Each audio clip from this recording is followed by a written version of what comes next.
जब हम इतिहास की बात करते हैं तो अक्सर बड़े बड़े साम्राज्यों का जिक्र होता है। ऐसे राजवंश जो सदियों तक चलें। पर जानते हैं, इतिहास में कुछ कहानियां बस एक पलक झपकने जितनी छोटी होती हैं। आज हम एक ऐसे ही राजवंश की कहानी में उतरेंगे जिसका पूरा का पूरा वजूद बस एक पीढ़ी से भी कम समय में सिमट गया। बस 45।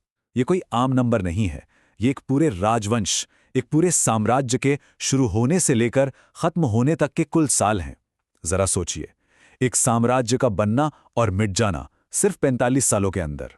तो सवाल यह है कि आखिर थे कौन ये कण्व और क्या हुआ कि इनका शासन इतनी जल्दी खत्म हो गया।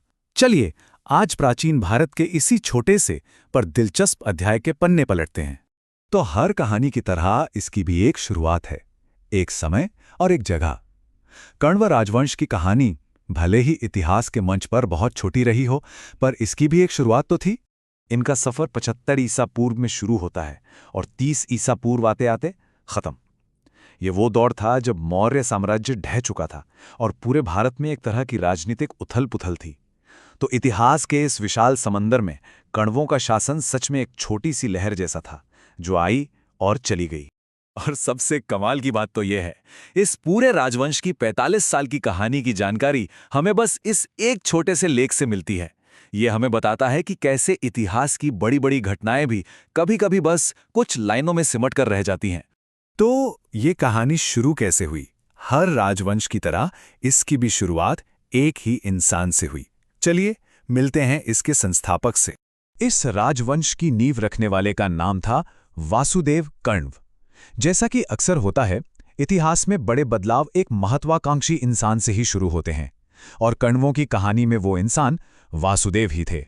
तो वासुदेव के बाद गद्दी पर कौन बैठा? आइए अब उन 4 राजाओं से मिलते हैं जो इस 45 साल की कहानी के कह सकते हैं कि मुख्य किरदार थे। ये है पूरी राजसी लिस्ट। संस्थापक वासुदेव, उनके बाद भूमिमित्र, फिर आए नारायण और आखिर में सुशर्मन। बस सिर्फ 4 शासक। मतलब सत्ता एक पीढ़ी से दूसरी पीढ़ी तक गई तो सही, पर यह सिलसिला ज्यादा लंबा चल नहीं पाया। और अब कहानी में एक बहुत ही नाटकीय मोड़ आता है। राजाओं के शासन से हम सीधे इस राजवंश के अचानक हुए अंत की तरफ बढ़ते हैं। 45 साल का शासन, और फिर आखिर हुआ क्या? उनके राज का अंत कैसे हुआ? यही सवाल हमें इस कहानी के क्लाइमैक्स तक ले जाता है। जवाब बहुत सीधा और बेरहम है। उनका तख्ता पलट कर दिया गया। कोई लंबी लड़ाई नहीं, कोई धीरे धीरे कमजोर होना नहीं, बस एक झटके में कण्व शासन का नामो निशान मिटा दिया गया। और देखिए, सत्ता का खेल शायद ऐसा ही होता है, एक कांत दूसरे की शुरुआत।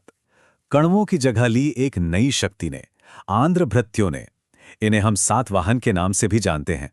उन्होंने कण्वों को रास्ते से हटाकर दक्कन में अपने साम्राज्य की नींव रखी। लेकिन एक मिनट, हमें ये सब पता कैसे चला? चलिए जरा पीछे हटकर ये समझने की कोशिश करते हैं कि इतिहास का ये छोटा सा टुकड़ा हम तक पहुंचा कैसे। इसे किसने लिखा, किसने सहेजा? सारी पहेली की चाबी इस एक लाइन में है। पुराणों के अनुसार ये लाइन हमें सीधे उस सोर्स तक ले जाती है जहां से हमें ये सारी जानकारी मिली है। तो ये पुराण हैं क्या? देखिए, ये सिर्फ राजाओं की लिस्ट नहीं है। ये प्राचीन भारतीय ग्रंथ हैं जिनमें कहानियां हैं, मिथक हैं और हाँ, इतिहास भी है। राजाओं और उनके वंशों का लेखा जोखा रखना इनका एक बहुत जरूरी हिस्सा था। एक तरह से कह सकते हैं कि ये उस जमाने के इतिहासकार भी थे और कहानीकार भी। कण्व राजवंश की ये 45 साल की कहानी हमें याद दिलाती है कि इतिहास सिर्फ विजेताओं या सदियों तक चलने वाले साम्राज्यों का नहीं होता। ये उन छोटी छोटी भूली बिसरी चिंगारियों से भी भरा है जो बस कुछ पल के लिए जलीं और फिर बुझ गईं। सोचने वाली बात है, अगर पुराणों की वो कुछ लाइनें ना होतीं तो क्या हम कण्वों के बारे में कभी कुछ जान पाते? इतिहास के पन्नों में न जाने ऐसी और कितनी अनकही कहानियां दफन हैं जो अपने सुने जाने का इंतजार कर रही हैं।